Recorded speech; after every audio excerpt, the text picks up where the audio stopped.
Notre Dame fans, welcome back to another edition of the Irish Breakdown podcast. My name is Brian Driscoll. I'm the publisher at irishbreakdown.com, and I'm joined today by Vince Dario, our football analyst. And Vince, we're going to go a little different direction with today's podcast. We're not going to do a typical spring practice podcast. We're not going to do a recruiting podcast. Today, we're going to talk about sort of a bigger picture college football podcast. And it really came from a question that we got in last week's Friday mailbag, and it kind of led down a rabbit hole that led us to this podcast.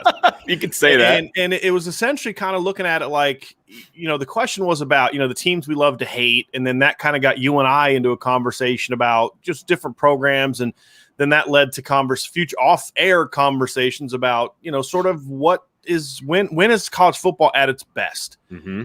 And so that's kind of what we're going to talk about is when it relates to Notre Dame, and then other programs, who are the quote-unquote blue bloods, and we use that term loosely because we're going to define it kind of how we want to define it. When the game is at its healthiest, who are the programs that need to be good? Who are the programs that when these programs are good, it's better for the game? Right. So what does that mean, Vince, when we talk about better for the game? And you and I kind of have different criteria. My criteria is about creating a natural balance. And what I hate is when you create rules that mandate sort of I say mediocrity, disparity, or what's not disparity, but what's the word I'm looking for, Vince? Where it's kind of like parity. You have a mandated parity. Right. I don't like mandated parity. I'm a believer in excellence. And I'm a believer that if you don't like that Alabama dominates college football, then do something about it. Sure. Do a better job coaching. Do a better job recruiting. Be willing to spend more money if it matters to you. And to me, it's not just one or two programs that can create more real balance in college football. And balance meaning that other programs are great. And so to me, we look at it and say blue bloods are the programs that, number one, are going to be attract a lot of attention. The known names, right? I mean, sort of, yeah. I mean, known names that there has to be a level of tradition to it, in my opinion, right? Correct. And it can vary from person to person. You and I have some similarities and some differences. Programs that are, when they are rolling, can be legitimate championship contenders on a relatively regular basis. Because to me, when there are a lot more legitimate title contenders, then you don't have what we've seen the last decade, which is really just kind of two programs that have really dominated college football, one more so than the other. Clemson obviously being the other, and that's more of a recent thing. That didn't really start till 2015. Yeah. Right. Because prior to the first half of this decade, it was, Clemsoning was a term used to describe just the inability to win those big games. So we're going to discuss what are the programs that need to be good to create that level of balance and why. And as we kind of go through, you'll start to see our different criteria come into play. Because, my criteria, Vince, is teams that can be championship caliber, teams that have some level of tradition. I believe that there is a level of recruiting that goes into this, that when they're good, it balances out recruiting. We'll get into that. You had a little bit of a different take on it. It's again, a lot of crossover, but you had a little bit of a different take on it. I did. Yeah. One of my criteria, and we were very similar in a lot of our criteria, those teams with the shocker. Tradition. You and I had a lot in common on something. I know, right? People are going to be floored by that. But I brought one up, and I think it surprised you a little bit. I think, and the conversation started when you and I were having a conversation, and it was about what teams, if they are good, is good for college football. Mm-hmm. That was kind of how I shaped my thinking on the whole thing. And my thought was, okay, so we're talking ratings, we're talking, people talking around the water cooler, whatever, right? What gets people excited about college football? Mm-hmm. And for me, one of the things that gets me excited about college football is when you have that team that you're not really expecting to be good, and they are good. And I'm talking knocking off perennial powers good, mm-hmm. right? So an example that you and I discussed before the show was like a Boise State, right? When they crashed the BCS and they beat Oklahoma, and they did it with the Statue of Liberty and, the trick plays. And then you got the running back and he's proposing to his girlfriend, but they were a legit team. I mean, they beat teams that year. Right. So, but Boise State, as we have found over the last couple of decades, is a solid program. Now they're not always going to beat the Oklahomas and the Alabamas or whatever of the world, but they're a solid program. Mm-hmm. But that, they have that rise where you're like, okay, these guys are something special. That gets people excited. I mean, everybody that I know that is a college football fan watched that Fiesta Bowl because it was a great football game. Right, because you wanted to see the David versus Goliath. Absolutely, and but see, to me, to get to that, you have to bring down some of the top powers. And to part of that conversation is, in no way, shape, form, or fashion am I talking about leveling the playing field. I don't believe in that. I don't believe in leveling the playing field. I believe that you have rules and that everyone has to kind of live by it, but it's not going to be the same for everyone. Some teams are going to be able to be better than others. That's just the nature of it. And you can get good by making good decisions, by making good coaching decisions, by then that head coach making right hires, recruiting your butt off, and building success, and then allowing that success to build on other success. I mean, Florida State had an opportunity in the early part of this decade to become a power, and they didn't because their head coach made poor decisions from a coaching hire standpoint. Sure. He didn't necessarily do some things he needed to do on the recruiting trail. They quickly fell off, and he basically moved on, and he's at Texas A&M now. There have been programs that have had opportunities, and it was their own decisions. I mean, Notre Dame was rolling along in the late 80s, early 90s as one of the premier programs in the country because they made a great hire. He did some good things. Well, he didn't do as good of a job sort of the end of his career. Then his replacement was a poor decision, and then the program made decisions that kept Notre Dame from being good. Sure. And so there's nothing that's happened in college football that's made it to where Notre Dame can't win again. So let's dive into this, Vince, and let's first begin with Notre Dame. Yes. I believe Notre Dame being good is great for college football in a lot of different ways. Number one, it's great for ratings. This past 3 seasons has shown that. Every time Notre Dame plays a Clemson or a Georgia or a team like that, it is always one of the most, if not the most watched college football game of the season. Notre Dame, Clemson. The reason for that is number one, Notre Dame has a tradition, right? One of the storied programs in college football. Number two, Notre Dame is a program with a very big vocal fan base. And number three, I don't know if there's a program in the country that is hated more than Notre Dame by other fan bases. And I think that's good for college football. It is good to have sort of the enemy. I mean, there was a time for a brief period of time when Notre Dame was considered sort of the good guys because why? They beat Miami. Sure. Right. Who was the bad guys in college football. And it was kind of that everyone rallied around, could rally around Notre Dame. Well, but more often than not, Notre Dame is the hated team. And I think that's a good thing for college football. I like that team that brings out incredible passion in their fan base, which every team brings out passion in their own fan base, but then also brings out that negative passion in another fan base to where not only do they hate you, but they're going to make sure that they watch the games that you play to watch you hopefully get beat. And so those are the things that we look at and say that's a part of it. And Notre Dame being good is good for the game. And here's another point, Vince, for me. I believe I want to see counterweights. And what I mean by that is I don't want a bunch of teams that are kind of the same way. They go about their business the same way. I think, and that's why we talk too, geography is a big part of this conversation. Huge. Teams that do it differently, and nobody does it more differently than Notre Dame when it comes to the powers. Now, obviously, Northwestern does it differently, and Vanderbilt does it differently, but they're not considered. Nobody cares. They're not considered a football elite. Nobody cares. Right, exactly. And Notre Dame does it differently than Ohio State and Alabama and Clemson. And it's not good or bad. It's just different. Well, and Notre Dame, and to kind of piggyback off of what you're saying, Notre Dame is a national brand. Notre Dame is not a regional brand. So no matter who you are a fan of, if you have an opinion of Notre Dame, you absolutely have an opinion of Notre Dame because Notre Dame is coming into your town to recruit your best player. Mm-hmm. And if you're a Georgia fan, for example, and Notre Dame goes down into Georgia to try to recruit that kid, you think that he's destined to be a Georgia player, right? Or if you're in Ohio, you think that kid should go to Ohio State, or name your school, name your area. Notre Dame's going to come in and try to recruit that kid, right? And so you either hate Notre Dame because of them coming into your area and trying to take your kids, or you love Notre Dame because of the Sunday morning replays that I always hear about from the generation kind of above us, right? We hear about that. That's how people became Notre Dame fans. That's ultimately what led to me being a Notre Dame fan. Right, because it was your dad. Exactly. And it goes down, right? Right. My kids are Notre Dame fans because I'm a Notre Dame fan. That is just that's a lot of ways on people become fans.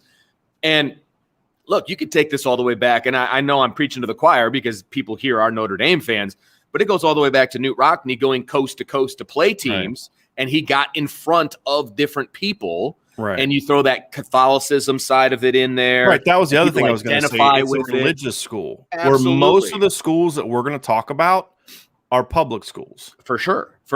And so you put all of that into a pot, and Notre Dame becomes very polarizing. You either love them or you hate them. There's not a whole lot of people down the middle. There's just not. And you'll find more people down the middle that live here because Notre Dame doing well could benefit them, individually. Oh, I hate Notre Dame. I grew up a Michigan fan, but my dad works at the hotel, in town, or my uncle owns a restaurant that, in that September to November period of time is when they make their most money, Exactly. So exactly. It's like a lot of things. It's a generational thing, but there's just more to it than, like you said. When you say regional, when most Ohio State fans live in Ohio or that area, most Michigan fans, that doesn't mean there aren't Michigan fans all over the country. There are. But the fact is that the majority of the fans, people have asked me this, why doesn't Notre Dame sell out their spring game when Ohio State will put 100,000 people? Because 90% of Ohio State fans live in that state. Right. And most of the people at Notre Dame come to Notre Dame games are coming from out of town. Correct. They're not going to come in from out of town for the blue gold game. Correct. I wish more would. That'd be a lot more fun. But but I get it. And also, those schools have 5 times the attendant. I mean, those schools have as many. Some of those schools have as many students that Notre Dame can more than Notre Dame's going to have at their entire spring game. So that factors into it as well. But the point that Notre Dame is a national program, there is a level of tradition there, and that tradition has not been met for a long time, makes Notre Dame even more polarizing and more debatable, which, again, is good for the game when we have these debates about is Notre Dame relevant?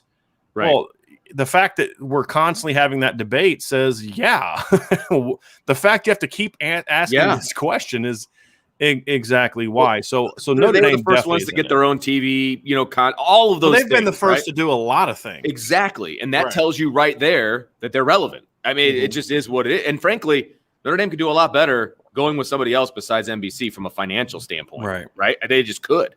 Well, their production standpoint, don't even get me started on that. That's a whole other conversation. We got a nice view of that one this year. Oh, yeah. But I think there's some other things to it as well, Vince, that there's a lot of jealousy about Notre Dame. I think the whole conference thing is nothing other than pure jealousy, because a lot of programs would like to do their own thing. And I've mentioned this before. 1988, you look at the teams that were independents in 1988. It was a long list of teams. And I'm actually gonna pull this up now because it's teams that were considered, traditional powerhouse programs. Here are the teams that were independents in 1988. At the end of the year, the number 1, 2, 3, 5, and 13 teams were all independents. That is not the case anymore. Notre Dame, Miami, Florida State, West Virginia, Syracuse were those ranked teams. South Carolina was independent. Pitt was independent. Penn State was independent. Boston College was independent. Virginia Tech was independent. Wow. And there were other programs like Cincinnati, Tulsa, Temple, Louisiana. I didn't even realize nobody cares about that. I didn't realize it was that many teams. Yes, too. Louisville was independent. And so, and you had smaller conferences, which is why there were so many more independent teams.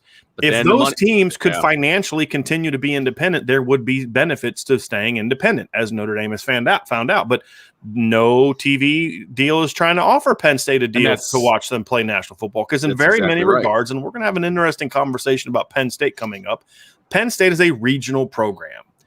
And whereas an Ohio State has more, it is a regional school from a dominance of its fan base, but it is a national program in many ways, and we'll get into that. So We both agree that Notre Dame being good is good for the game. No question about it. And by good meaning they're a legitimate title contender. And they're almost there. I think as long as they are what they've been the last 4 years, that's good. It's going to be even better if they can get to that next level and start winning some of those big games. Because, again, one of the things that I look at is when I talk about teams that I hate, like Michigan. You and I disagree on this because you grew up around more Michigan fans than I did. But I have a harder time. Like, I don't even hate Michigan anymore. I almost feel bad for them. They're just kind of like a program to make fun of. You know what I mean? And well, that I'll agree with. Yeah, but it's because they're kind of sad, you know. And I to me, and so we'll get into all that. But I just feel like it's good for the game that they have Notre Dame to hate. That other programs and other conferences, because that's the one thing all 5 Power 5 conferences have in common. They all hate Notre Dame. And the ACC was not overly happy that the schools about bringing Notre Dame into the conference until they started seeing, a little extra revenue, and then we're selling out even though we're 0-7. That's wonderful. Thank you, Notre Dame. We love you. Yeah, exactly. That's why every time a head football coach in the ACC runs his mouth, I'm like, you should probably have a talk with your athletic director and your budget person before you do that, because otherwise you need to shut your pie hole. Anyway, so Vince, let's kind of go conference by conference and talk about the programs that we think need to get back. And if to they being were all good at the same time, holy crap on a stick. And what you need is you need at least half of them to be legit title contenders, and the other half need to be at least be good. And I will say they're going to knock off 1 or 2 of those. And I will say that at least 1 or 2 of each conference would be fantastic, because we talked about the location issue. And if you've got 5 or 6 teams that are just amazing in the SEC and you've got nobody in the Pac-12 or nobody in the Big 12, you've isolated 2/3 of the country. Been the case for much of the last. And I mean, you look at this Clemson and Alabama deal the last 5 years. I mean, they're both Southeastern programs. I mean, correct. And by the 5th time they're playing each other, it's kind of like, okay, whatever. You've got Alabama Clemson fatigue, and I get that. And also from a location standpoint, before we jump into this, Brian, my viewing time of football is limited, right? And so when I come home from a Notre Dame game, or when I'm done watching the primetime game, if the Pac-12 has a game coming on, let's say at 10 o'clock our time, Eastern Standard Time, and nobody in the Pac-12 is any good, I'm turning it off and I'm going to bed. I mean, I love watching football. Don't get me wrong. I'll watch football. I don't want to watch bad football. And so if there's nobody good out on the West Coast, I'm not going to elect to stay up and watch those games. I'm not a AP voter or anything like that. So I want to watch for an entertainment standpoint, or if maybe somebody's on Notre Dame's schedule or something along those lines, I'll watch. But if nobody's good out there, I'm not watching. And so you have now, not only have you isolated the West Coast from caring about what's happening in the Southeast or in the East Coast, you have now isolated all those people back where we are. They're not watching what's happening over there. They don't care. Right. So you need somebody. That's what we talk about, why location is important. If you want college football to be the epicenter of what it can be, you need the different areas of the country to be good, so everybody's involved. And now people on the West Coast are watching what's going on over here because it affects them. Right. So let's dive into that, Vince, because we're going to start out west, and we're going to segue right. So we've established Notre Dame needs to be good. The game is better when Notre Dame is good. Yes. And the fact that other fan bases would so harshly disagree with that is exactly why we're correct. Let's go to the Pac-12, because this one's a little tougher for me. There's one easy one in the Pac-12, and that's USC. But here's why I think it's important that the Pac-12 get better. What we're seeing is programs like Alabama and Clemson and Ohio State now going out to California and taking their best players. Yeah. And that only creates a wider gap. Yeah. And the fact that USC is kind of a program now makes the game worse, because number one, you don't have that, to your point, that geographical balance. There's nobody on the West Coast they care about. But let's be honest, fans on the West Coast don't really care about their teams as much as other regions anyway. You can just tell that by when they show up for their games. So the West Coast for me doesn't matter as much as far out. We got to figure out a way to create excitement on the West Coast. I don't know what it is. My wife grew up in California. And she's like, even when NFL teams were good, nobody cared. You know, it was like we went to, her dad was a season ticket holder to the Chargers games, and they went because it was something to do on a Sunday. It was more of a social event, like going to the mall, than it was, let's go cheer on the Chargers, you know. That's just how it is. But I still think USC is the one fan base out west that when they're good, they're rabid and they are intense. They are. And they will follow. That's reason number one. Reason number two is USC is the one program, and there's not even a close second in the Pac-12, and that's another issue. There's no other program in the Pac-12, in my opinion, that can be a counterweight to the national powers. And what I mean by that is not only on-field success, sustained long-term on-field success, right, but also from a recruiting standpoint. If you think about Alabama starting quarterback this year is a kid from Mater Dei out in Santa Ana, out near LA. That would not have happened when Pete Carroll was the coach at USC, and USC was really good. It just probably doesn't happen. You look at Clemson going out there and getting the kid that they had, the freshman quarterback they had. They got Bo Collins. They've had several kids that they're now getting from the West Coast. Ohio State has gone out and gotten some kids from the West Coast. I think I believe that their starting quarterback this year, CJ Stroud, I believe he is a West Coast kid. And so to me, I just look at it, Vince, and I say, yeah, he's from Cucamonga, California. So I was correct on that. He's going to probably be their starting quarterback this year. I just feel like when USC is good, it's one more recruiting area that right now Clemson and those programs are going to be less apt to go into. Because here's the thing. Do we really feel it's best for us to spend as much time as we would need to beat USC and Notre Dame? Because Notre Dame is always going to be good on the West Coast when they want to be recruiting. Because even when USC was a powerhouse, the one team, even when Notre Dame sucked, the one team that could still go out west and beat USC for recruits was Notre Dame. Right. Just go look at what Charlie Weiss did.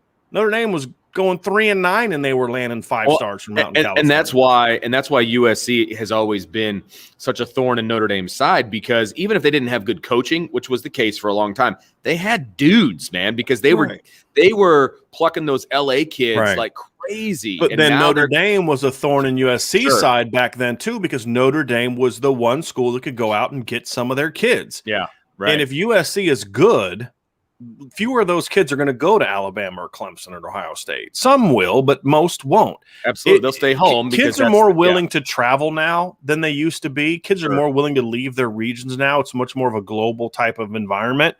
But still, if USC is good, kids are going to go to USC more often than they are now. And you know what the funny part is? I was just thinking about this, Brian. You know, everybody talks about, the recruits weren't born when Notre Dame was good. But, okay. Last time USC was good, like, Reggie Bush, Matt Leinart, like that, those teams, that was the middle 2000s, right? Right. We're talking 15, 16 years ago now. Yeah. And there's a pretty good chunk of kids that have no idea that happened. Right. You know what I mean? 100%. Well, if you think about a kid is 17 years old right now.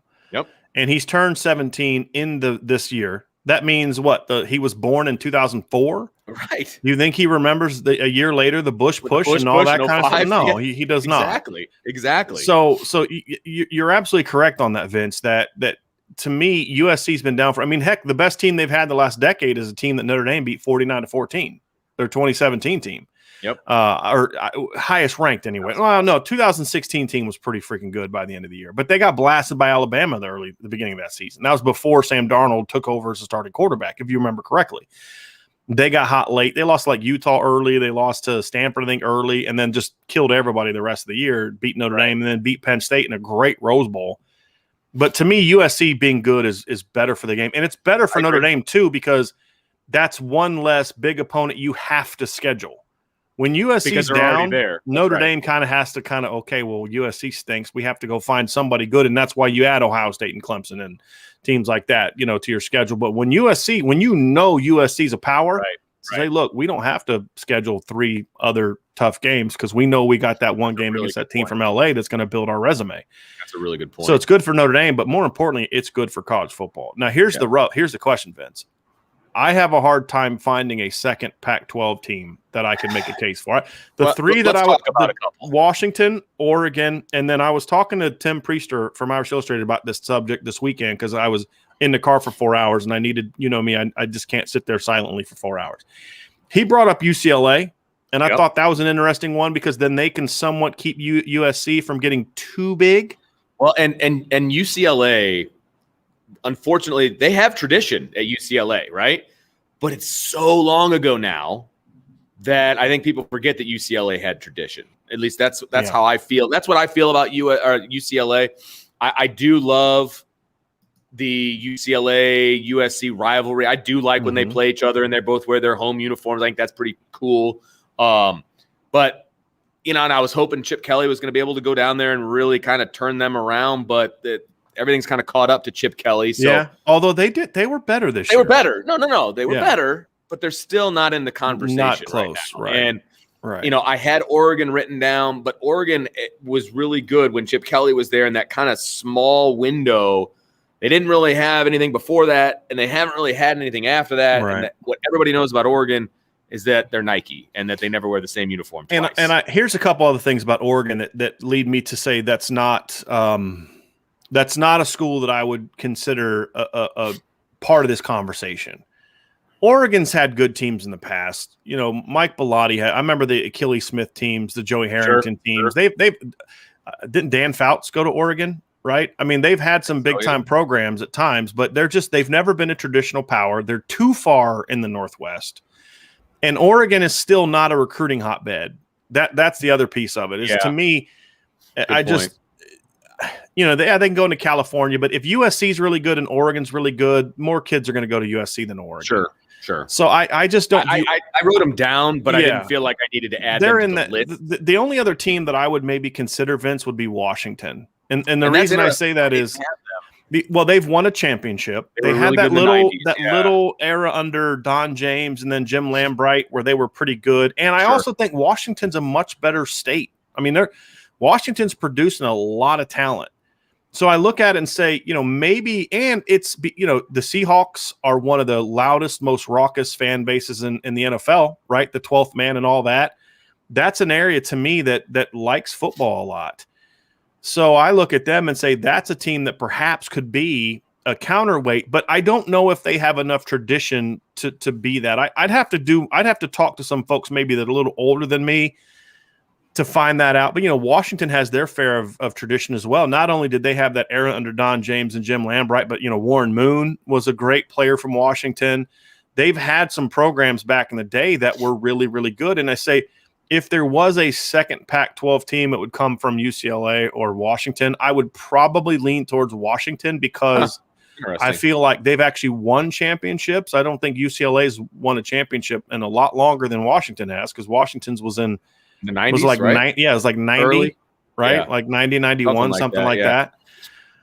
And so I say, to me, that's the only other school that I would probably consider. I mean, Colorado's had their moments. They were pretty good around the same time Washington was, but Colorado just isn't a power to me. Perennial power. I'm sorry. No, and it's just to me not a state that it's not a fan. They're never going to come close to having the love that the Broncos have, and that's the other part of this is, you know, if USC's good, they're the hottest ticket in town, no matter what the Raiders are doing. I mean, we've seen that. That's true. At the very least, they're on the same level. I agree. Washington's never, I mean, to me, is Washington ever going to be bigger than the Seahawks in that area? I don't know. Somebody from that region have to tell me, but I know for a fact that the Buffaloes are never going to be what the Broncos are. And I feel like a lot of the Pac-12 people are putting a lot of stock in Utah. Like Utah is never going to be USC. They're just not. Right. I mean, they're a good program. No.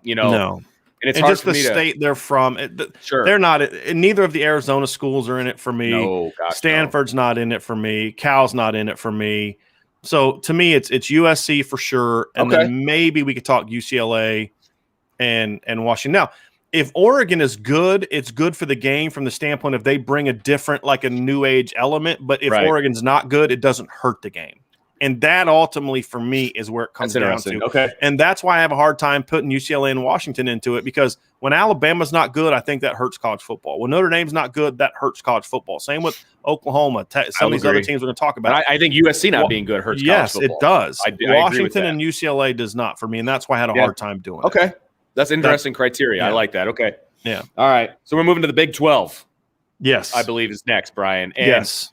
There's not a lot of choices here, in my opinion. There's two no-brainers. There's two no-brainers. That's exactly. It's Oklahoma and Texas, and then nothing to me. I mean, it's nice when Baylor, jumped up there and they were good, and it's nice when TCU was up there and they were good. But I think they fall under that category of that. What I talked about earlier, being that team that kind of jumps up and is something that you didn't expect. I think they kind of fall in that category. Their best years when they were in the Mountain West. Absolutely. And if they're not good, it means nothing to me. The Horned Frogs and the Bears aren't good. Okay. I would put, if Nebraska was still in the Big 12, I would say Big 12 Nebraska is in that category. I don't know that Big 10 Nebraska is in that category. We'll get to that. And we'll definitely get to that. For me, Oklahoma and Texas are there for all the obvious reasons. Number one, traditional powers. No question. Tons of tradition there, national championships, Heisman Trophy winners, all that stuff. And number two, recruiting hotbeds. Now, Oklahoma is an underrated state. Notre Dame's had some big-time players from Oklahoma. Remember Reggie Brooks, Tony Brooks? They were from Oklahoma. They were Tulsa kids. But also, Oklahoma's right there by Texas. They've always recruited the state of Texas very well. And I feel like both of those teams, when they do it right, can put together the kind of talent that can go toe-to-toe with anybody. To the point where at the very least, they can knock off some teams and beat some teams. And those teams, Oklahoma, Texas has never been quite the championship contender that Oklahoma was, at least not in the last 40 years. You go way back, that's true. Early Darrell Royal years, for sure. And they had that nice little run with Mac Brown. But, Oklahoma's done it more. Bob Stoops has done it. Lincoln Riley's done it. Obviously, Barry Switzer did it. Whereas, Mac Brown, and then that's it. And Texas has had a tough time. And I think part of the issue is Texas's fan base has a very unrealistic expectation of what is needed for their program to get back on track. And they're not willing to kind of take the patience that you need to get there, which is something Notre Dame fans struggled with Brian Kelly through his first 5 or 6 years. It took Brian Kelly 7 years to finally get Notre Dame back on track where they were a perennial 10-plus win team. And that takes patience, and Texas fans do not have that patience. Do not have it. And most I think Notre Dame fans don't either. Yeah. Let's be clear on that. And I think their last couple hires have been pretty bad too. And I didn't think they were going to be. I thought they were both good hires, but they ended up being bad hires. Right. Charlie Strong and Tom Herman. So, but they're good for the game because for another reason, it is so much easier for Alabama to go out into the state of Texas and Ohio State. I mean, Ohio State just got the number one player in the country from the state of Texas, arguably the number one receiver in the 2023-22 class is from the state of Texas. He's committed to Ohio State. And so to me, the better Texas and Oklahoma are, the better they recruit. The better they recruit, the fewer those kids leave the state and go to Alabama schools. And Florida and Ohio State. And that's part of this for me. Absolutely. And that's why it's another reason that's like some of these schools don't necessarily – there's too many things they don't fit for me to jump them into that category. Whereas when Oklahoma and Texas are really good, there's going to be some kids you're just not going to get, especially Texas. Yes. Especially Texas. Because there's a lot of in-state pressure to go to Texas. A lot of it. Sure. A lot of it. And a desire. I mean, hey, have you ever been to Austin? I have. It's a pretty fun place. I have not. It's a pretty fun place. So to Texas and Oklahoma are it for me. I mean, TCU, Baylor, Iowa State, Kansas State, those programs it's good for the Big 12 when some of those teams are good. It's good for the Big 12 when Kansas State's good. It's good for the Big 12 when Iowa State one of the other Texas teams is good, because then they serve as a bit of a counterweight to Oklahoma. Like, it's not good for Oklahoma that they dominate the Big 12 the way that they do. It's just because then you don't know how good you really are, and then you get exposed on the big stage because you think, hey, we're killing everybody in our league. Why, but there's no counterweight that forces you to get better. Hey, we have to get better because we can't worry about Alabama and Ohio State and Notre Dame right now because we got to worry about Texas and TCU and Iowa State and Kansas State. We got to worry about them first. Whereas now it's kind of like, yeah, we're going to dominate those teams, and as long as we beat Texas, we're in the Big 12 championship, and we're going to be in the national playoff, that kind of thing. So it's good for those leagues. It's good for the Pac-12 when Oregon and Washington and one of the Arizonas is good, and UCLA is good, and one of either Utah or Colorado is good. It's good for the league, but it's not. Which then is good for USC, right? But it doesn't move the dial for others for college football. Yeah, for college football, right? I agree. Yep. All right, so, ACC. Is that where ACC we done? Is next. Yep. Okay, we're done with the Big 12. We can agree it's the two and everybody else, right? Okay. Here's my first take that's probably going to ruffle some feathers. One team that is not in my list of they are when they're good, it's good for the game, is Clemson. Now, it is good that Clemson has been good the last 5 years, because otherwise nobody would have hung with Alabama, right? Alabama would have at least 2 more titles, right? Because Clemson beat Alabama twice in the title game. Sure. But it's just because they happen to be that team. It's not that they need to be that team. They don't have the tradition piece. Right. I mean, heck, before they ago. won in 2016, the last time they'd won a title was 1981. And from 1981 to, I think, 2014, they'd had one top 10 finish at the end of the season. One. Clemson is not a traditional power. They're not a program that, to me, is sort of they kind of serve as a counterweight, but I just don't think that they're as it's a good state recruiting wise, but it's not a great state. Alabama's not saying, "Oh gosh, we're dying because we can't get back into the state of South Carolina and beat Clemson for kids." It's not. So Clemson to me is it's good that they're there, and I don't mind upstarts like that coming along every 5 or 10 years, and then they are good for 5 or 6 years, and then they're fade back, and that's what I think is going to happen with Clemson. I was going to say, let me ask you a question. 10 years from now, and we're having this discussion because it's going to be we're still going to be doing this. It's going to be awesome. But 10 years from now, and we bring up Clemson in the ACC, what do you think your opinion is going to be? Do you think they've fallen off the map at that point? Fallen off the map. I still think they'll be a good program, but they're not going to be what they are now. Okay. Well, part of it depends on what these next 2 teams we talk about do. Okay. And to me, the 2 programs in the ACC that have to be good are the 2 Florida programs, Miami and Florida State. That's what I have written down right. And here's a couple reasons for that. Miami more so than Florida State. I'll say that. Reason is Miami's a little bit of a unicorn in college football, because it's actually a really good school. It's a very, very good academic school. Because Miami's original great teams were the U and all that came with that. Right. From a perception standpoint, and the manner, the type of players they got in to play football, and how they conducted themselves in the 80s, which was a decade of just showmanship and expensive jewelry and all, the Dallas era, right? It's one way to put it. Yeah. There's a perception of it's why I love, like, the Miami players love pointing this out, and I think it's so true. Is like, everybody talks about how we were dirty, and it's like, well, Notre Dame talked just as much trash as we did. I'm like, yeah, that's right. But there's a perception about Notre Dame. It's the Catholic kids, the Catholics versus the convicts, and so. But but Miami's a really good school. They're in still a huge, heavy recruiting base, and to me, there's just something different about when the U is good compared to Florida State. Now I want to clarify, we're not talking about we think Miami's going to win a national title anytime soon. We're talking about when they're good, it's good for college football. And when Miami is good, if everybody remembers when Notre Dame went down to Miami, and of course they ended up getting their butts handed to them, but you remember the lead up to that game. Mm-hmm. Hardly any talk was about that game.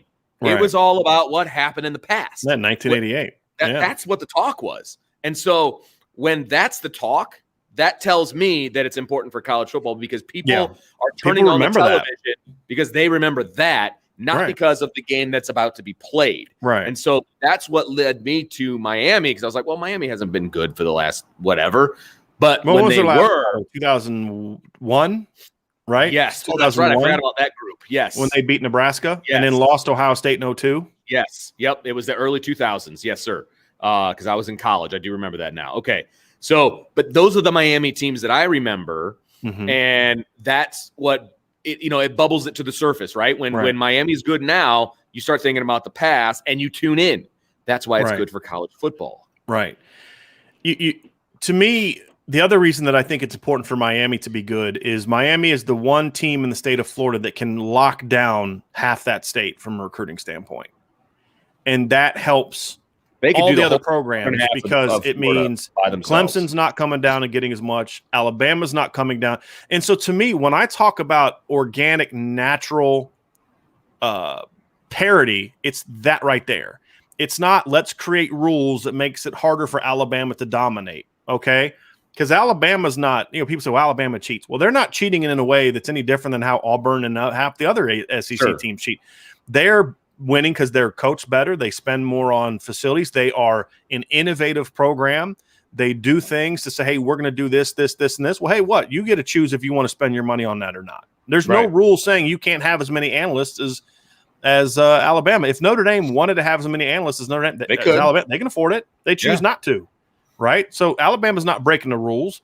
And so to me, when I look at it and I say those two teams for me, when they're good, it's good for the game. And to some of the response that we're getting, we're defining blue blood. We're not taking an old school look of saying, well, this team was good in the 60s. I don't necessarily care about that because there were some teams that were good in the 60s. We're not going to talk about Army and Navy. Right. Who were good in the 20s, in the 40s. I don't care. It's about what is traditional powers that need to be good today. And the fact of the matter is if Miami is not good, then it makes it so much easier for Alabama and Clemson and Ohio State and Notre Dame and other Oklahoma to come into the state of Florida and get players. Now, those programs are always going to get their share, but it's about stopping them from getting 3, 4, 5 of those players that are currently there now and keeping them in your state. And that's also where Florida State is for me, although I was a little hesitant on Florida State because geographically they're in a really weird part of the state. Correct. They are a very – and it's kind of like Miami. They're a late comer to the dance in regards to their tradition. Their tradition didn't really start until the late 80s when they started getting good. And, it's a – and Miami didn't start getting good till the mid-'80s either with Howard Schnellenberger, but the difference is Miami did it so much better than Florida State. I agree. Florida State under Bobby Bowden was really good at the consistency of their program. I mean, just top 5 year after year after year, but they would always, lose to Miami, and then they lost to Notre Dame, and their one title under Bowden at the beginning was one that's very tainted to a lot of people because the number 2 team beat them pretty convincingly, if you ask me. And so Miami was just better than Florida State. And then also, like I said, the geographic part of that. But then there's also some things here. Well, if Florida State's really good, then they can not only recruit Florida, but they can go into Georgia and be effective. Sure, because they're right there. Right. So that's what ultimately led me into it because when they're not good, I do think it hurts the game. I think it makes the ACC weaker. I think it makes the ACC less relevant. It makes when a team like Clemson comes along and emerges and they're beating a 7-5 Florida State team, it takes some of the shine away from Clemson. So now when Clemson goes undefeated, there's still people that say, well, they don't deserve to be there because they didn't beat anybody, which is, I think can be a faulty argument. But to me, when Florida State is good, when Miami is good, it makes that league far more competitive. It also raises the bar for programs like Virginia Tech and North Carolina and other programs. And to me, those two teams are good for college football. Clemson, it's not bad for college football that Clemson's good. But if they stop being good, and here's the thing, Clemson's good now, but people still talk about what happened to Miami and Florida State. Sure. If Miami and Florida State are dominating the ACC in 5 years, is anyone going to really spend much time thinking, what happened to Clemson? Probably not. I don't think so. I had Clemson written down. You've kind of talked me out of it. I had 3 teams. I had Clemson, Miami, and Florida State. And for all the reasons that you just diagnosed, and you're right, there's a little bit of recency bias for me for Clemson. I believe it or not, I remember the day that Dabo Swinney was hired, and I was like, oh, okay. It didn't move the needle because I didn't give a crap about Clemson. And he wasn't very good his first couple years either. Right. And I was like, okay, whatever. All right. And he has done a tremendous job. Right.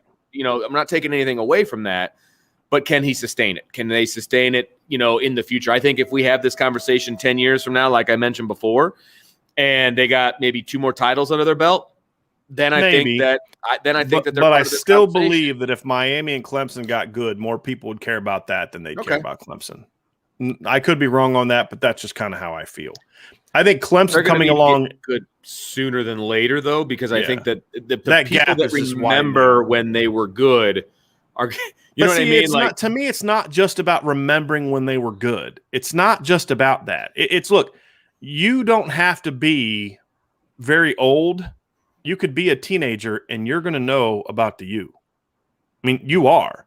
You're right. It's just because it's just if you're from South Florida, you know about it. You know about the U. I don't feel that's the way that, it is that way about Clemson. I mean, there's also, again, Clemson being good is not bad. I'm actually glad they're good because at least somebody has been able to step up and go toe to toe with Alabama. My thing is, and I'm not saying I don't want Clemson to be good. I'm just saying if they're not good anymore, as long as Florida State and Florida and Miami are good, then that's to me what matters. Here's an interesting one from the ACC because we talked about geography. I think I know where you're going, but go ahead. I don't think this team needs to be this isn't necessarily good for college football. I've been back and forth on this, but if we're going to talk geography, there's only one team in the Northeast to me that can swing some weight, and that's Boston College. And more so from an ACC standpoint than from a national standpoint, which is why I'm ultimately not putting them in this list. But to me, if BC is good, it's really good for the ACC because, number one, it's going to be a completely different style of football.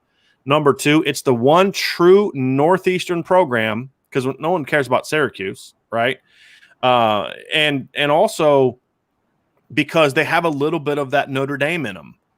Religious school, private school, golden hell. You know what I mean? Like there's just – so to me, if you look at the ACC only – I think it's good for the ACC if Boston College is good. So they fall into kind of the Oregon. Yeah. They were they were on you know what I mean? Yes, they were on my list to think about because I really went through every team, but then I was like, no, because they just don't have enough tradition, and there's just not enough talent in the Northeast anymore to have them in this conversation beyond. But I do think in the ACC, if they're good, then I think that's good for the game. Because remember, who's the one team that almost beat Miami in 2001? It was BC. I mean, you think about what BC was with Matt Ryan. You think about some of those BC teams when they played Notre Dame. I mean, heck, BC kept Notre Dame from winning the title. What people don't often talk about is that was a top 15 BC team. Right, they were good. Glenn Foley was an NFL quarterback. Pete Mitchell was an NFL tight end. So it's good for the league more so than anything. But I'm not going to lie, I did think about them for a second because they're so much different than everybody else. Well, my team for that category, and I'm not going to spend a lot of time on this, would be Pitt because I think they have a history behind them. They've got a tradition behind them. I mean, I know this has nothing to do with anything, but I love their uniforms now. They've gone back to the powder blues. The old school uniforms are much better than the crap they had for – love their new uniforms, their whole rebranding. I think that, playing in an NFL stadium as your home stadium, they've got the Dan Marino, they've got the Tony Dorsett, right? They've got that tradition. But that to me was all within a very short window. Okay. Dorsett was in the 70s, right? Hugh Green was in the 70s, and then Marino and Jimbo Covert, I think, were on the 80s. The other thing for me is Pitt, no matter what they do, will never be anywhere close to the top team in their state. And while that's a bit hypocritical to say that about Florida State, that's a different animal. Yeah. Florida's a different animal. Florida's like 3 states. Anyone that's ever been there knows Florida's like 3 states. And so I thought about the Pitt for a minute too, but I just felt like I didn't have them written down, but they fall in that their category run of tradition was very short-lived, in my opinion. Okay, and that's why I didn't do it. But I'm with you, Vince. They were one that I definitely considered, and I absolutely do love the rebranding. I do love their new uniforms. Awesome. And then of course, when we go watch them play, they wear that crap charcoal, gray stuff, which looks sweet on Twitter, but look like garbage up close and TV. personal. Okay, gotcha. Yeah, terrible. Like when they showed the photo of them on Twitter, I was like, oh, those look sweet. Like, because, Steel, I lived in Pittsburgh. Like, it very much represented the city. But then you actually saw it live and you're like, oh. Yeah, no. I agree. Let's go Big Ten. It's going to be interesting. So I'm going to talk first about what team is not on my list, and that is Penn State. Okay. And here's why I say Penn State. Okay. Forget the whole huge, disgusting scandal that went on. It has nothing to do with why they're not in it, okay? Which is pretty awful. I'm just saying, like, without that, they're still not in it. Number one, I can't stand Joe Paterno. Never could stand Joe Paterno for a couple reasons. Number one, he just annoyed me, right, listening to him talk. And number two, they did give Notre Dame some problems, which pissed me off. And then number three, I never respected him because they would not schedule. They'd play like one tough game a year and then a bunch of nothing and then be playing for a title.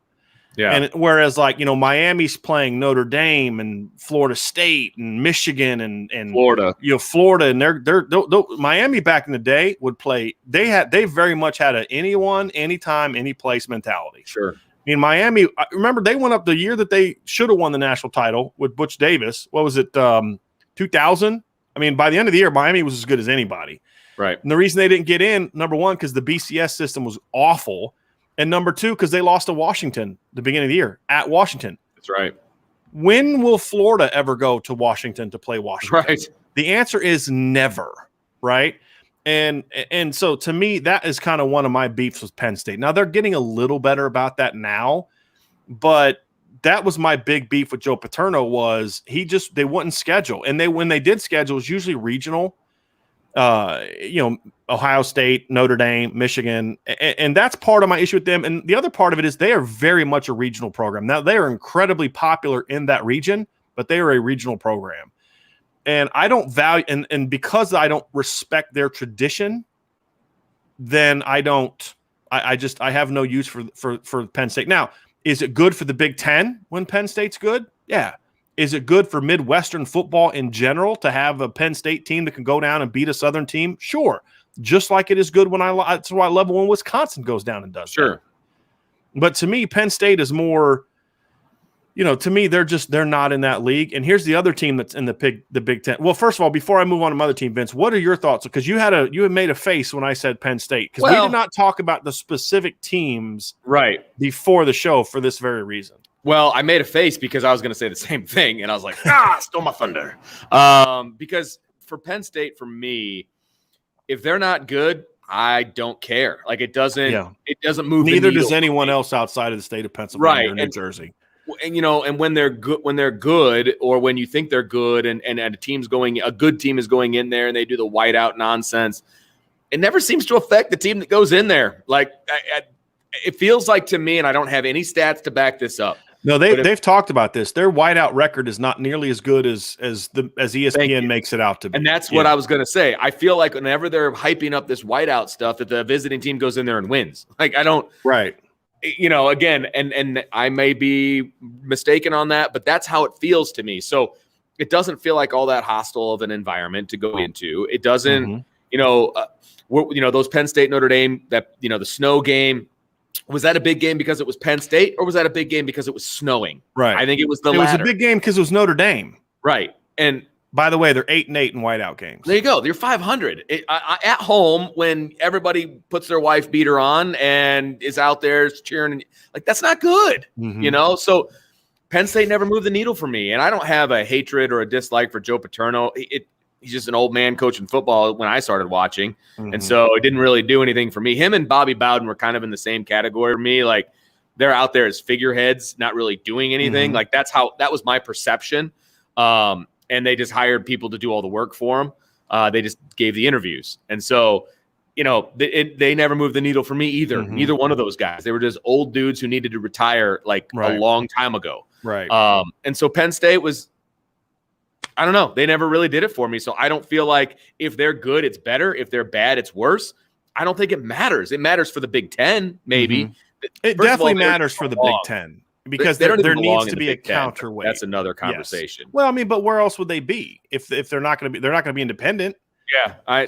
There's no Big East, right? To me, they should have joined the Big East. That's where they should have gone. But because of this, they decided to go to the Big Ten. And Right. And, they haven't played for a national championship since then. So Sure. it's not a coincidence. And I do think that a team like Penn State is good for the Big Ten, just like I think Wisconsin being good is good for the Big Ten. I think Iowa being good is good for the Big Ten. And I get that. Right. And they've got some tradition and they've got some cool things. They're one of the teams that has a traditional uniform, but it's a very bland, ugly traditional uniform, in my opinion.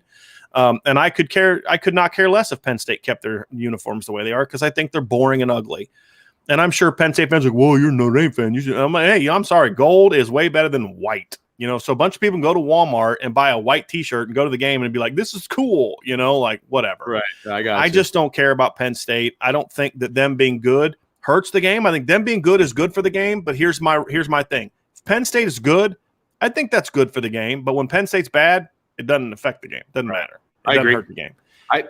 I think we can both agree on the two teams that matter in the Big Ten. I know, and it's not difficult to go about it. The one is debatable. Ohio State, we can just set. Everyone knows why Ohio State's in that conversation, so they're definitely in.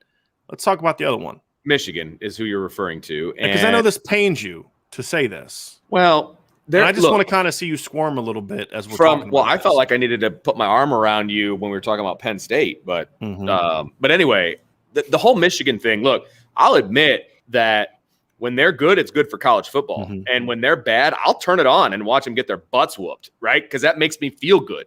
And so to me, that moves the needle for me. When they're bad, I'm happy. When they're really good, I'm pissed. And so that moves the needle for me, right? And I think that moves the needle for a lot of people because people hate Michigan fans. Right. And it is what it is on that.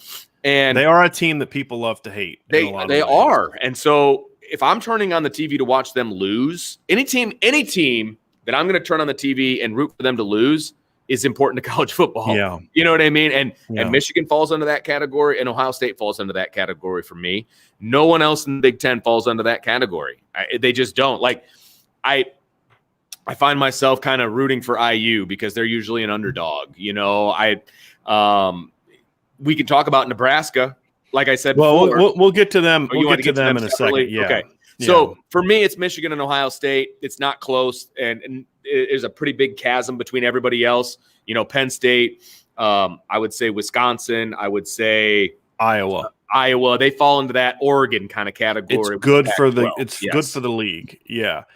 The thing about Michigan for me, Vince, is when I look at them, number one, they serve as a counterweight. When they're good, they serve as a counterweight to Ohio State. And I believe, and that's why I tried hard to justify a second Pac-12 team, because I believe having multiple really, really good teams in a league is better for the game. Sure. I don't think Alabama doing what they've done in the SEC and Clemson doing what they're doing in the ACC and Ohio State doing what they're doing in the Big Ten and Oklahoma doing what they're doing in the Big 12 is good for the game. It's not good for the game.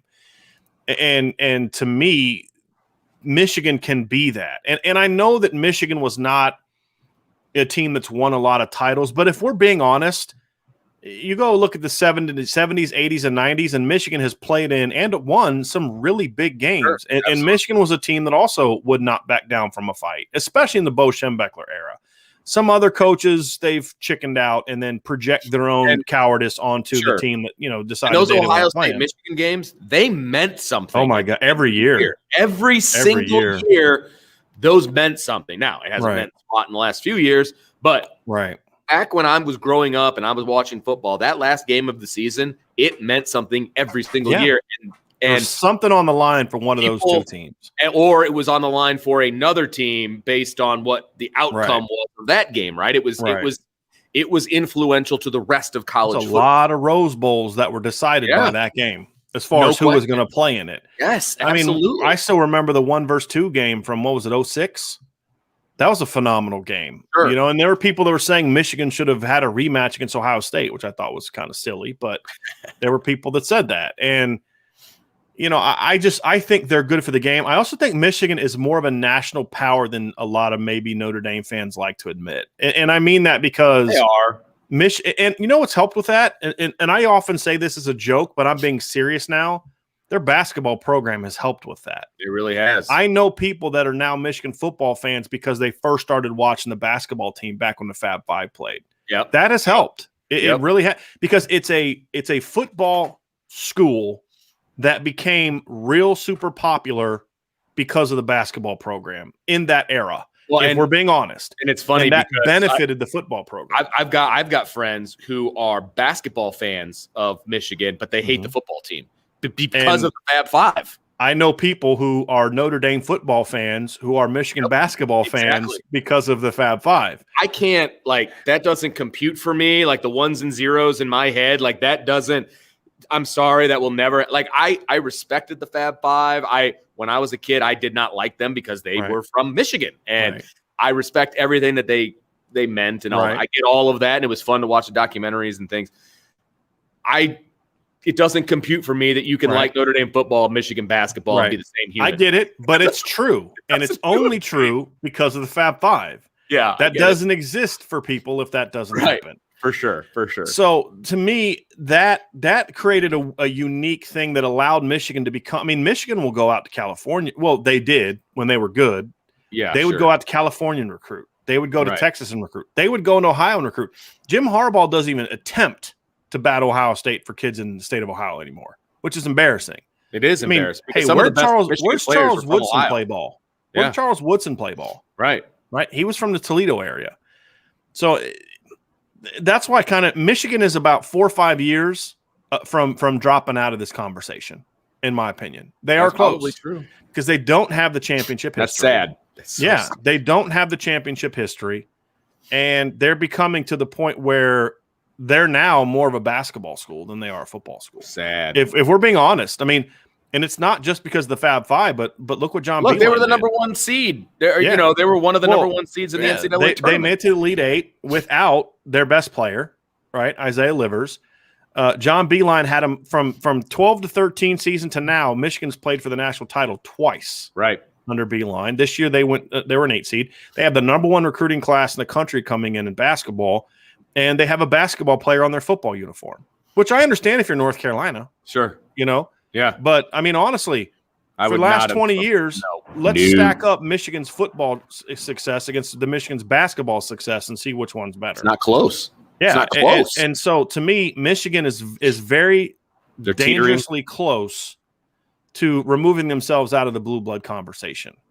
And if Jim Harbaugh doesn't get it turned around quickly, because here's the other thing, you can't lose to it. Look, Auburn's not in this conversation. Auburn has had way more success the last decade against Florida State, against Alabama, than Michigan has had against Ohio State. Sure. I mean, think about it. Ohio State's won 15 of 16 games. The only game Michigan won was the year that Jim Tressel got fired and Luke Fickell took over. Think about that. Sad. That team went like 6-7 or something like that. That Ohio State team. So you're not competitive. You're more competitive against Michigan State than you are against Ohio State. And they're just becoming less and less relevant. The fact that you won't even try to recruit in the state of Ohio is just kind of sad and embarrassing for me. So Michigan is in it for now, and I do think Michigan being good is good for the Big Ten, definitely. But I think it is good for college football. But I think that if Michigan continues going down the road they're going down now, if we revisited this in 5 years, I may not feel the same way about Michigan. That's just my opinion. Last program, Nebraska. Nebraska. Nebraska is never in the conversation as long as they're in the Big Ten. If they go back to the Big 12, they immediately jump into this conversation. You nailed it. But in the Big Ten, Nebraska is irrelevant. They're not even Iowa. I agree. And that's why I said earlier in the program, I was like, Big 12 Nebraska, love it. I mean, Big 12 Nebraska, watching them run the option and watching them do, that was fun to watch. Like, I enjoyed watching Nebraska football. Well, they were good, and they were different. They get these big old country boy walk-on offensive linemen. They played a different style of football, and they were the one team, what they did to Florida that one year was just like, holy moly. They had some great battles with Miami. Yep. I will never identify them as a Big Ten school. It's never going to work. They sold their souls for money, and it ruined their tradition. Nebraska is nothing for me. And as long as they're in the Big Ten, they're not even Iowa because they have no tradition in the Big Ten. None. And so it's one thing for a team that went from independent to being a conference team, like Penn State, like Miami, Florida State. But to switch leagues the way that they did for money was traitorous and greed, and Sure. they deserve every butt whooping they've gotten since then. And Agreed. they deserve every ounce of irrelevance that has come to them. Yeah, I agree. I'm with you 100%. We're not really, this is a live chat, but we're not really doing like a lot of interaction. But I'm sorry, this was just too good. Okay, this is about Penn State. Brian Denbo said, because the whiteout game was the only time they played anyone good at home. Well done, my friend. It's fair. And they're 8-8. So very, very well done. Vince, so we're going to wrap up with the SEC. Alabama to me is a given, and not just because of their recent success. Alabama is they have the only other program to me that has the tradition that can match Notre Dame's. Absolutely. And over the course of several decades. Correct. And so to me, they're clearly in it. That's a no-brainer. I think it's good for the game of football when Alabama's good. Because, hey, who were the two programs that gave Miami problems in the late 80s and early 90s? It wasn't Florida State. It was Notre Dame beat them twice, 88-90, that kept Miami from winning the title. And then there was the year that Alabama smacked them in the Sugar Bowl to win the national title with Gene Stallings. Remember that? It was a George Teague ran up behind Lamar Thomas, and he was going for a long touchdown, just ripped the ball from him. Remember that? They had, I think, John Copeland was on that team. Remember that nasty, filthy Eric Curry, I think was the other D lineman Alabama had. That was a filthy Alabama defense. But they beat the U when the U was still pretty freaking good. Yeah, right. I think when Alabama is a title contender, it's good for college football. One of the best, speaking of the two teams, one of the best bowl games I ever saw was the Michigan-Alabama Orange Bowl around 2000 with Tom Brady and Shaun Alexander facing each other. You remember that one? Phenomenal game. And I miss the days where those two teams are both really good and play each other. And Alabama is good for the game when Alabama's good. It's not good for the game when Alabama dominates it the way that they have the last decade, however. And that's why we need some other power SEC teams. Now, to me, Vince, there's no other SEC West teams that I really view that. LSU is not that for me. I know that because they haven't been good. That period where they weren't good leading up to 2019. Okay. Like, you know what I mean? Like, nobody cared. Yeah. It didn't. Now, when LSU is on Notre Dame's schedule or they play them in a bowl game, okay, it's a name. I can get excited about that. I'm going to say it for you real quickly. Nick Saban won a national title at Alabama. Correct. Or LSU. Went to the NFL, left for Alabama. Correct. I don't see an Alabama coach leaving for NFL and then going to LSU. And that may seem like a weird thing to draw, but they're just not that program. They don't have the history and tradition. To me, they're very much a regional program. Now, they're a very good program, and I think it's good for the SEC when LSU is good.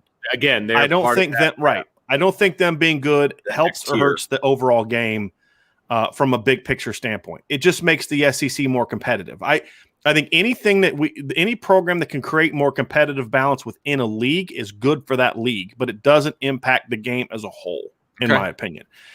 And I don't view the Mississippi's definitely aren't. Arkansas is not, and Texas A&M is not, because Texas A&M is more Michigan State than they are Michigan. Yeah, I agree. They're the little brother in the state. I mean, right. Okay, so the East is where we have. So SEC is the one division where I have three teams. Okay, for sure, three teams. But the fact that I don't have a fourth, and the fact that my third is going to be someone, I think everyone thinks that for me, because you and I haven't talked about this. No, we haven't. I'm interested to see who your teams are. The one team in the East that I do not have is Georgia. Okay, interesting. I have Georgia written down. Mm-hmm. They were my third team. State your case. Georgia was my third team. Don't start second guessing yourself because I don't have them. Why you had them. Like I said, they were my third team, and they were kind of teetering a little bit because I don't feel like they can get over that hump. Like, I feel like they're a good SEC team. I don't know if they move the needle for a lot of people. Like, I'm not tuning in to watch Georgia lose if they're not good. I'm not necessarily tuning in to watch them win if they're good. Only if it somehow affects my team am I going to tune into Georgia. So I guess I'm kind of talking myself out of it as I talk myself through it. But they do have some history. They have some tradition, not a ton of it. I feel like their tradition almost is on par with like Pittsburgh's tradition. Yeah. Well, you're absolutely right, because the only time they were really a power is when they had one of the greatest players to ever play the game, and Herschel Walker. What other national titles do they have? That's their history, and you're right. And so they have two. They have two claimed national titles: 1942 and 1980. Okay. Yeah. I mean, and if Georgia's not good, I don't even think that affects the SEC all that much. Well, now I have no idea who your third team is going to be. I'm just going to go out and one we know for sure, and that's Florida. The SEC East. To me, that's Florida, and Florida for the same reasons that we mentioned with Florida and Florida State. And I actually debated this one a little bit, but I think with the tradition that if Urban Meyer had not gone to Florida and did what he did, then Florida probably wouldn't be in this two, and I'd be down to one. My argument with Florida was going to be, and I was almost going to, they were kind of teetering for me, because I feel like because I started watching football, religiously in the 90s, right? The early to mid 90s and then beyond. And that's when Florida was really good, right? And I had one of my best friends growing up in Bristol, Indiana, was a huge Florida Gators fan for whatever reason. He was a huge Florida Gators fan, so we watched a lot of Florida football, and it was on my radar. And I was trying to think to myself, okay, am I picking Florida because I grew up around Florida, like they were on my radar growing up, or am I picking them because they were actually good? I think, trying to look at it holistically, that Florida being good is good for college football. I do think that, because the three Florida schools, when they're good, it's good. Like it creates a natural balance in the Southeast. The more teams in the Southeast that are genuinely good, the more organic parity you're going to find. Sure. Because there's only so many players. Now, what's happened is why you've seen the SEC dominate is because not because those teams are so much better, but because the other leagues haven't been as good. And I think that's hurt. And I think that it creates more balance, in my opinion. So when Florida's good, and I think you could make a case that we need to drop one of the Florida teams out. And if I had to drop one of the Florida teams out, I would drop Florida State, in my opinion. I think Florida is now the team of Northern Florida, and Miami is the team of Central and Southern Florida, is kind of the way that I would look at it. And Central's kind of split, just like when I lived in Jacksonville back in the day, it was very much split between Florida and Georgia fans. But to me, it's Florida. If it wasn't for what Urban Meyer did, I don't know if I would have Florida in this conversation. Okay. Because I loved watching those Florida teams. I did too, man. Because they were different. Like they were throwing the ball around, and they were doing things that nobody else was doing. Correct. And, won a title, had some Heisman Trophy winners, and didn't do it with a lot of star recruits and stuff. I mean, Danny Warfel was not going to be like the number one player in the country coming out of high school. Sure. And they had a very charismatic coach. They've got the Swamp. Right. They've got the Gator Chomp. And even Spurrier won a Heisman at Florida back in the 60s. And he was an outspoken coach. I mean, he had a personality. Exactly. Right. Now, that was more about him than it was Florida from a traditional standpoint. I get that. That's why it's so important that Urban Meyer did what he did. Because now you've had a second generation of Florida being a dominant program. Now, it wasn't very long-lasting because Urban Meyer doesn't last long at places.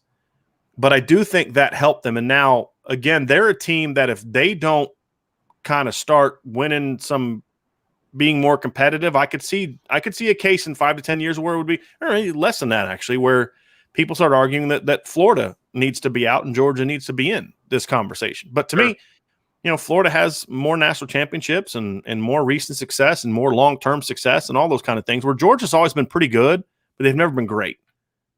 There's no era where they were great. They were great in a couple years, but not in an era.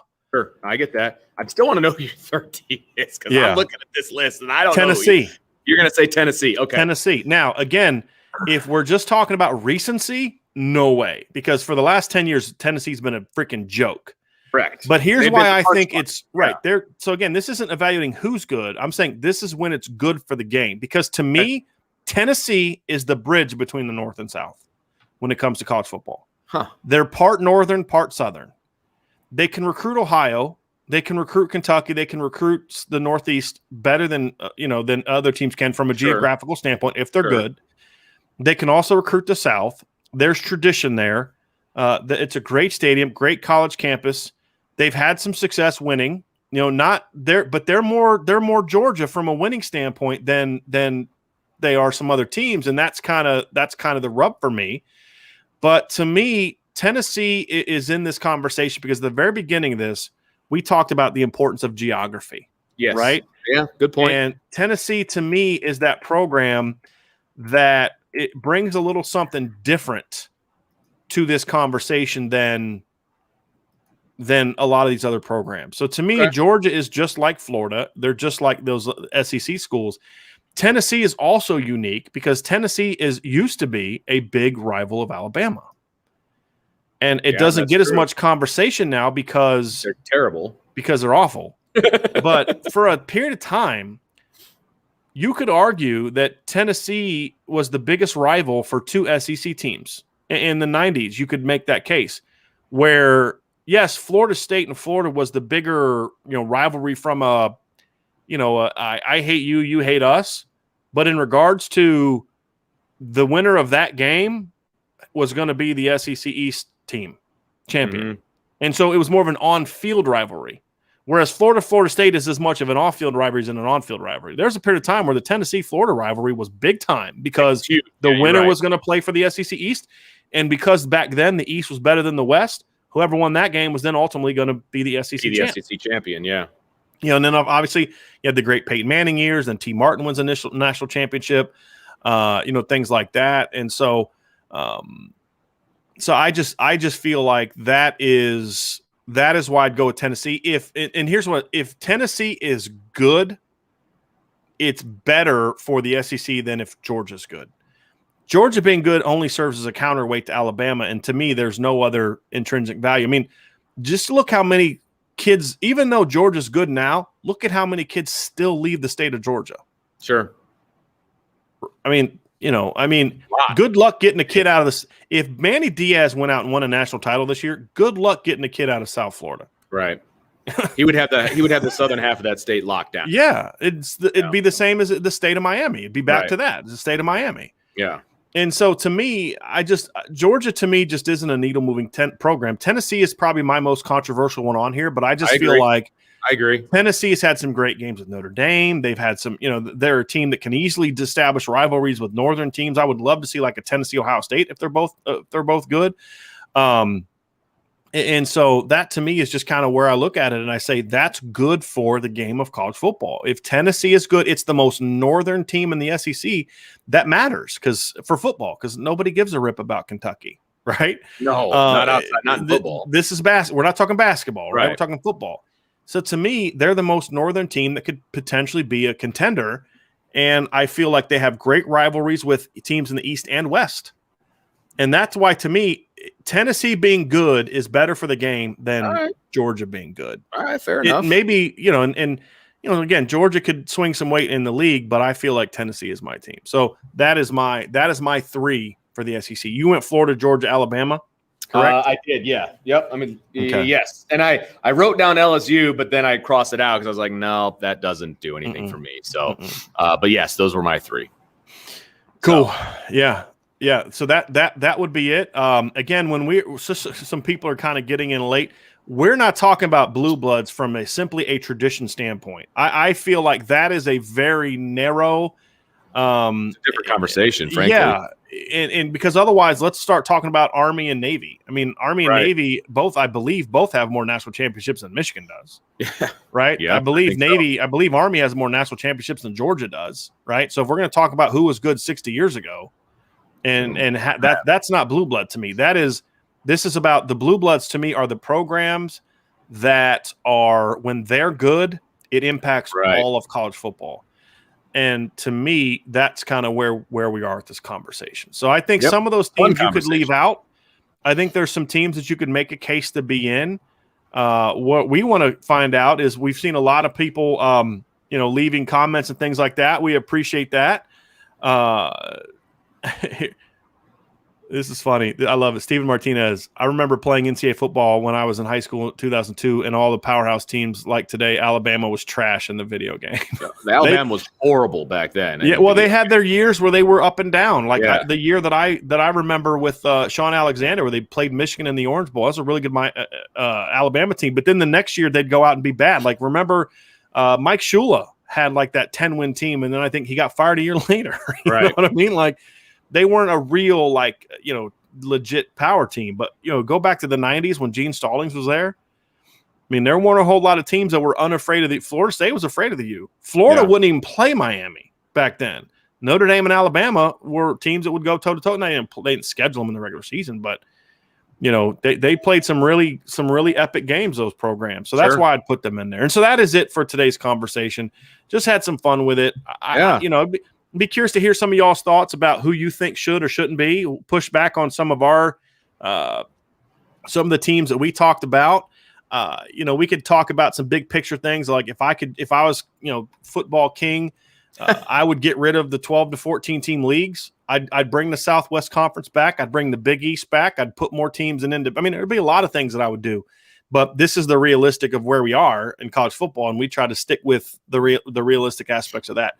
That's going to be it for this show. Make sure you subscribe to the Irish Breakdown podcast on YouTube. Hit that notification bell so that you know that we are going to have shows and, of course, live shows.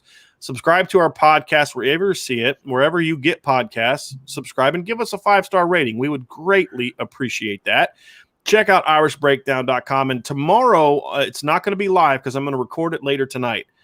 But I'm going to do a podcast with Bill Bender from the Sporting News. And we're going to talk about both of our visions, because we have different visions for how college football needs to expand, because they're going to expand. It's not going to stay a 14 playoff for very long because of money. Right. And so we're going to discuss what we think are the best ways to expand the college football playoff to where more teams are in contention for the college football playoff. So that is where we're going to discuss tonight. So look for that tomorrow morning. We'll have that up on the podcast and on YouTube. So check that out. And as always, stay locked into irishbreakdown.com.